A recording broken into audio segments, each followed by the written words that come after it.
خدا کی اس سلطنت میں آپ کی اصلی حیثیت کیا ہے؟ آپ کو اس نے بنایا ہے اور قدرتی طور پر آپ کا کوئی کام اس کے سوا نہیں ہے کہ اپنے بنانے والے کی مرضی پر چلیں۔ آپ کو وہ پال رہا ہے اور اسی کے خزانے سے آپ تنخواہ لے رہے ہیں۔ آپ کی کوئی حیثیت اس کے سوا نہیں ہے کہ آپ اس کے نوکر ہیں۔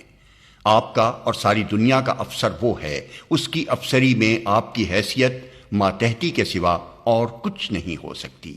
یہ زمین و آسمان سب اس کی جائیداد ہیں، اس جائیداد میں اسی کی مرضی چلے گی اور چلنی چاہیے۔ آپ کو یہاں اپنی مرضی چلانے کا کوئی حق نہیں ہے۔ اپنی مرضی آپ چلانے کی کوشش کریں گے تو منہ کی کھائیں گے۔ اس سلطنت میں اس کی بادشاہی اس کے اپنے زور پر قائم ہے۔ زمین اور آسمان کے سارے محکمے اس کے قبضے میں ہیں۔ آپ خود چاہے راضی ہوں یا ناراض، بہرحال اس کی رعیت ہیں۔ آپ کی اور کسی انسان کی بھی، خواہ وہ چھوٹا ہو یا بڑا، کوئی دوسری حیثیت رعیت ہونے کے سوا نہیں ہے۔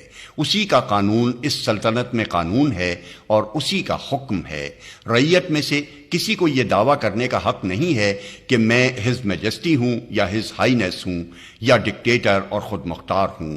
نہ کسی شخص یا پارلیمنٹ یا اسمبلی یا کونسل کو یہ اختیار ہے کہ اس سلطنت میں خدا کے بجائے خود اپنا قانون بنائے اور خدا کی رعیت سے کہے کہ ہمارے اس قانون کی پیروی کرو۔ نہ کسی انسانی حکومت کو یہ حق پہنچتا ہے کہ خدا کے حکم سے بے نیاز ہو کر خود حکم چلائے اور خدا کے بندوں سے کہے کہ ہمارے اس حکم کی اطاعت کرو۔ نہ کسی انسان یا انسانوں کے کسی گروہ کے لیے یہ جائز ہے کہ اصلی بادشاہ کی رعیت بننے کی بجائے بادشاہی کے جھوٹے مدعیوں میں سے کسی کی رعیت بننا قبول کرے۔ اصلی بادشاہ کے قانون کو چھوڑ کر جھوٹے قانون سازوں کا قانون تسلیم کرے اور اصلی حکمراں سے منہ موڑ کر جھوٹ موٹ کی ان حکومتوں کا حکم ماننے لگے۔ یہ تمام صورتیں بغاوت کی ہیں۔ آپ کی اور ایک ایک انسان کی پیشانی کے بال خدا کی مٹھی میں ہیں، جب چاہے پکڑ کر گھسیٹ لے۔ زمین اور آسمان کی اس سلطنت میں بھاگ جانے کی طاقت کسی میں نہیں ہے۔ آپ اس سے بھاگ کر کہیں پناہ نہیں لے سکتے۔ مٹی میں مل کر آپ کا ایک ایک ذرہ بھی اگر منتشر ہو جائے، آگ میں جل کر خواہ آپ کی راکھ ہوا میں پھیل جائے، پانی میں بہہ کر خواہ آپ مچھلیوں کی خوراک بنے یا سمندر کے پانی میں گھل جائیں، ہر جگہ سے خدا آپ کو پکڑ لے گا۔ ہوا اس کی غلام ہے، زمین اس کی بندی ہے، پانی اور اس کی مچھلیاں سب اس کے حکم کی تابع ہیں۔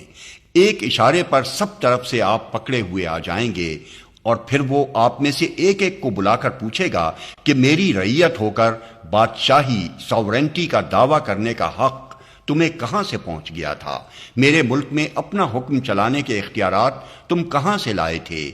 میری سلطنت میں اپنا قانون جاری کرنے والے تم کون تھے؟ میرے بندے ہو کر دوسروں کی بندگی کرنے پر تم کیسے راضی ہو گئے؟